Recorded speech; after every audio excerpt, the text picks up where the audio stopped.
जिया हर बाजी के पतो ही जिया क्या आँख मत मार, आँख मत मार। तू जौन हो तौन हम हो है दोसर पार्टी पे छतरा का हमरा के यही होता है सिचुएशन। एक बात बताएं आपसे, भोजपुरी हमारी भाषा ऐसी है कि तने मनी खाली केहू के देख के और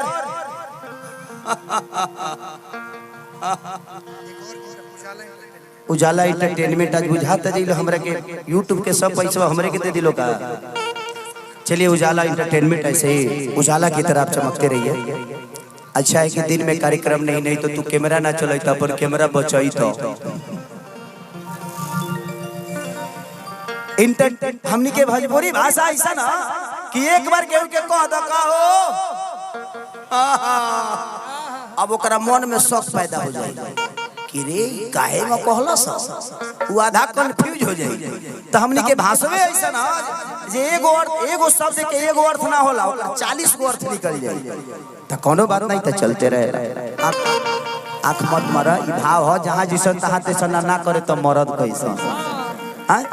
कितना लोग तो खेसरिया के कहले कि खेसरिया नाच के लवंडा तो का हो तू मर्दे होके काऊ खा ले बड़ो क्या जी गलत बोलता नहीं भाई। कितना जना कहले कि खेसरिया छक्का हारे तो ते मर्दे होई तो काऊ खा ले इस बताओ ना हमरा के भाई। आके खाली आज हम छक्के होके पक्का तो हो गइल बानी। आज जिसको भी संदेह हो एक बार उसको मेरे पास आना चाहिए, आकर चेक कर लेना। चेक कर ला संदेह तो तभी अच्छा ही बताई। अब केहू केहू मरवा गरिया दे ओकरा के देखबे ना करब कि के हो अतना रौरा खंडा बा। लेकिन का कहले बने हम पागल हो जाए, हमरा के आधा पागल कर देले बड़ो सब। लेकिन कोनो बात ना, जिंदगी में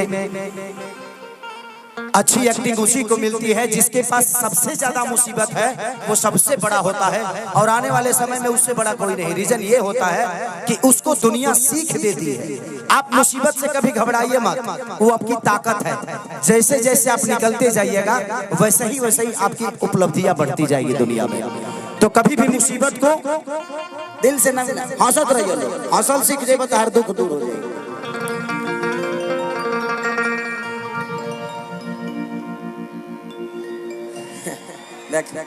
देख अब लोग कहते हैं कि खेसरिया अश्लील करत हो।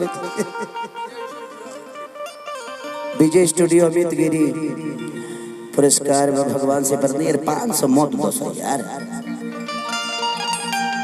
500 रुपया मत दीजिए आप लोग के बारे कहा 51 हजार के चेके काट दलो हम बाद में डालत रहो। स्कार बैठा भाई हमारे पूर्व मुखिया जी की तरफ से पुरस्कार कि रे गड़िया धराई दा बलमुआ तनिए को बढ़ा देवा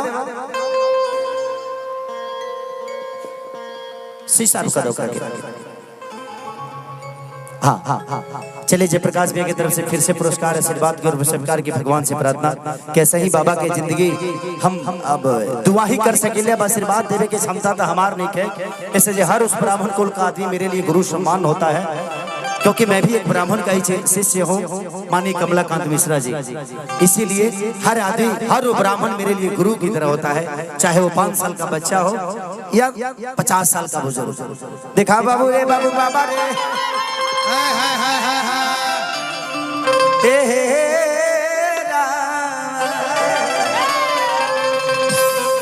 करेल गड़िया धराई दा बलमुआ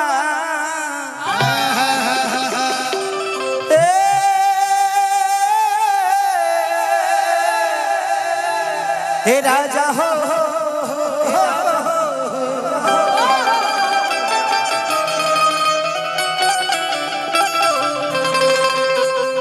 तू लोग डेराई हम मत की जब ये गमछी उमछी ओढ़ लेलस तो हमने के काम का बा ना बा जवन काम तू लोग कर सकेलो तो हम थोड़ी कर सकेले।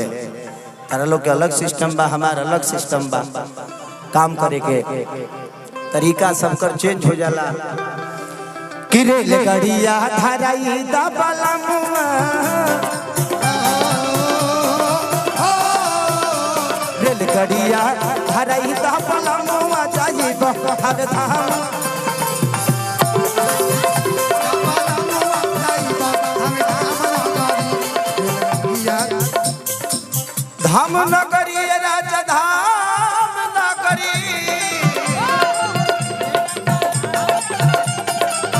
धाम नगरी ये राजा धाम नगरी एगो टिकट कटाई दा ए बलमुआ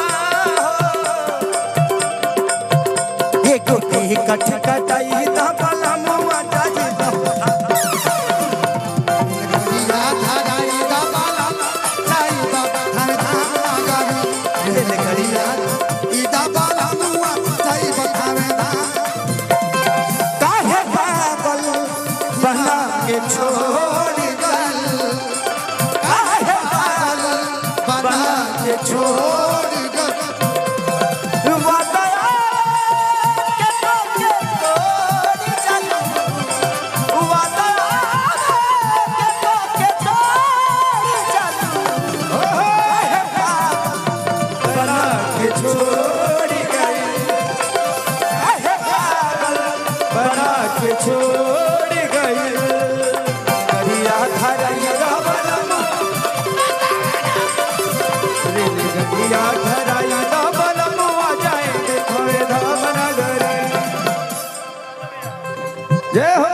तो लो डांस बहुत देख लो।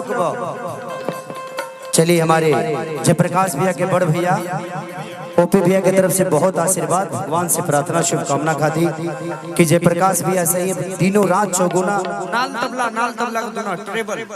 अरे थैंक यू सो मच, सबके दिल से प्रणाम की ओपी भैया की तरफ से पुरस्कार, भगवान से प्रार्थना शुभकामना खाती। लोग यो सोचो थो कि रे खेसरिया दाना पैसा कमैले बा, काहे के सब पैसा वाले अभी कहाँ कमैले वाले, अभी तो बहुत कुछ कमाए के हमरा, अभी तो अब शुरू पहले वाली कमाए के। कमाई आपका पैसा नहीं, ये मैं पैसे हाथ में इसलिए लेता हूँ कि कहीं ना कहीं लोग खेसारी को छूना चाहते हैं, उसकी इच्छाओं को काटना नहीं है, वो पैसा तो बहाना होता है, इसीलिए वो पैसा नहीं आशीर्वाद स्वरूप है। मेन माइक का आवाज बढ़ाई। हाँ हेलो, थोड़ा सा बढ़ा दीजिए। आरतिया कहा दिया बाबू, तो लो डांस बहुत देख ले हो वाले के है, नया जमाना के डांस है बाबू। तो सुनी ले किला जिया जिया आगे बढ़ा, सुनी ले कि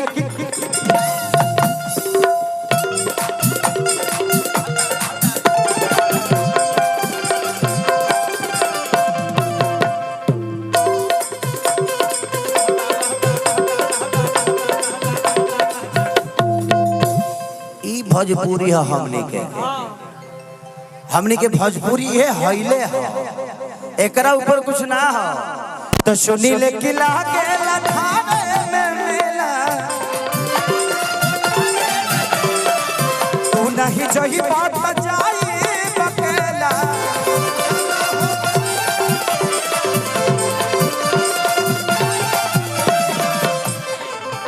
एगो चुनरी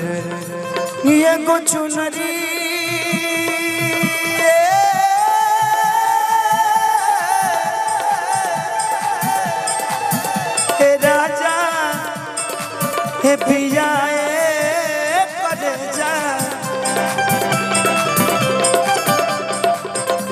एक चुनरी ले आई ता बलमुआ, एक चुनरी ले आई ता बलमुआ जाई हर धाम।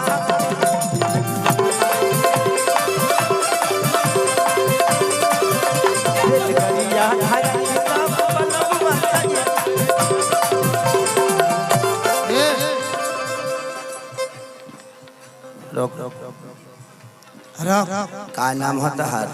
निशा। निशा। तहार बनी मुस्कान।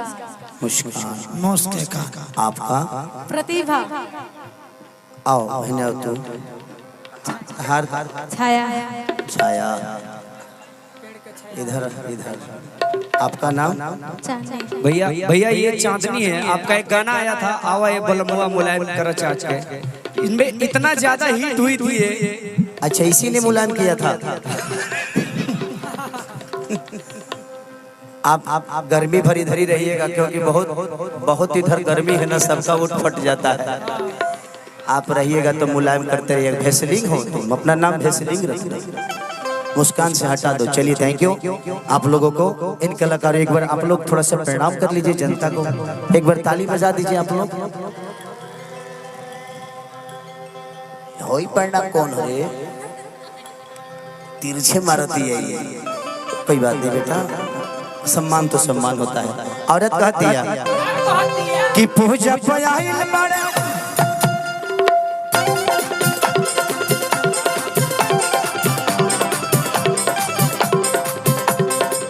अरे पावन पुजारी,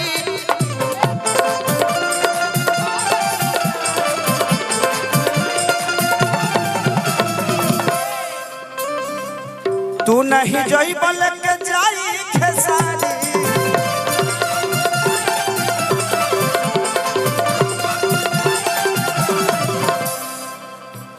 हमके दर्शन करा दे राजा, ए राजा रे राजा, ए बलमुआ हमके दर्शन कराई दा बलमुआ, हमके दर्शन कराई दा बलमुआ, जाई हवे धान करे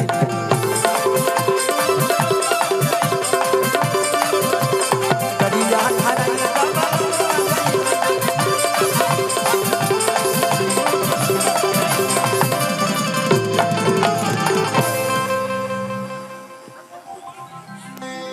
चाप की चापुट करबो सका हमरा के।